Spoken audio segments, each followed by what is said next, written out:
Hello everybody and welcome to today's episode of the Pritchard Cycling News Show. Now I guess we have to start with the main news coming out of the professional cycling peloton. Absolutely devastating news. The director sportif of Team Ineos, Nico Portal, passed away yesterday at his home in Andorra after suffering a heart attack.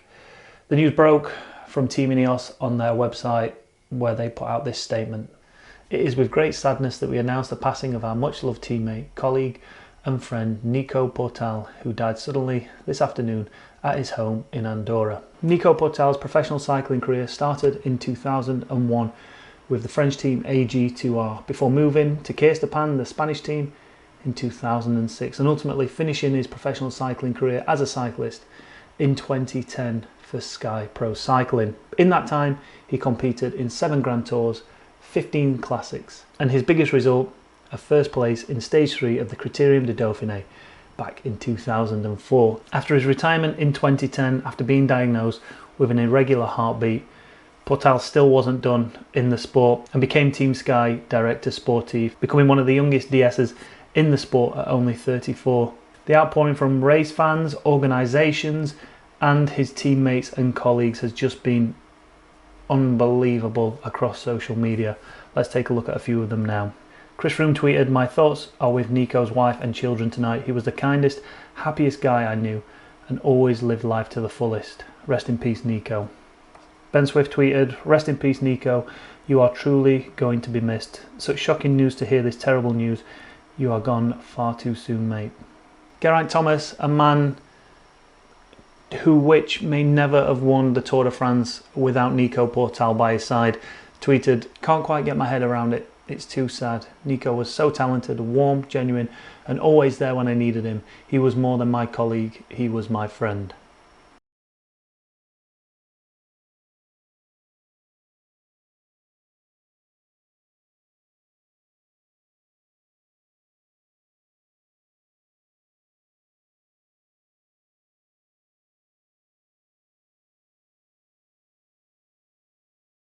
Moving on to racing news now, and yesterday saw the midweek semi-classic Les Amis take place, and in the men's race it was Hugo Hofstetter who won the bunch sprint from a group of around 8 riders that broke clear away from the rest of the peloton. In the women's race it was Chantal Black who just annihilated the field, breaking away on her own with around 10 to 12 kilometers to go.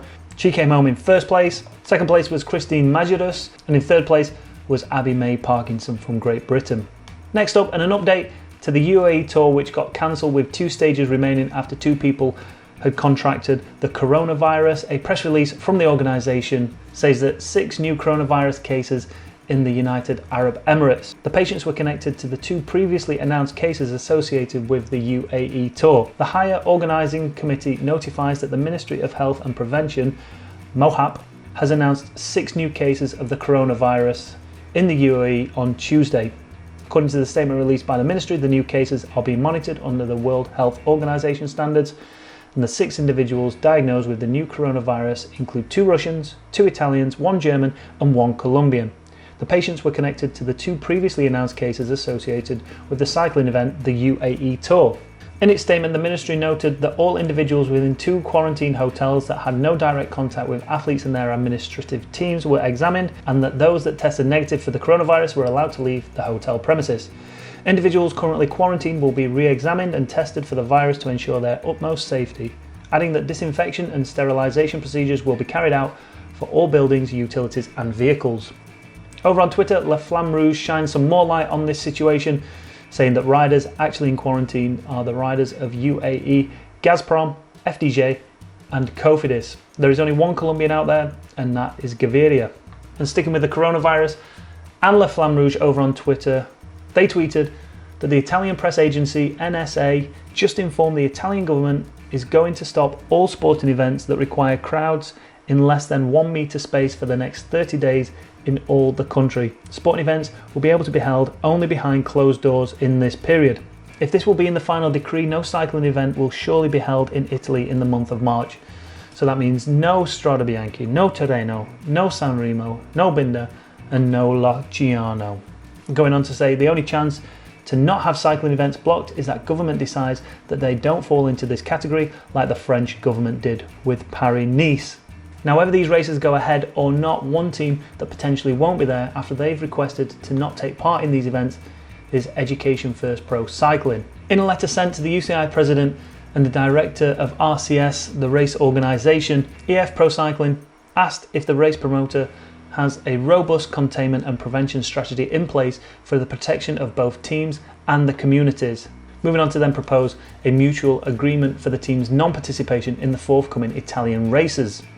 You can get this full report over on Cycling News, where Jonathan Vaughters spoke to them, saying 72 hours ago, I would not have truly thought about this, but thanks to some experts and our management team, we really started to consider the impact of a team travelling from town to town in an affected area. Maybe our healthy athletes and staff would be okay, but what about the elderly people that come out to watch the race or collect a bid on? This isn't about panic, this is about being responsible.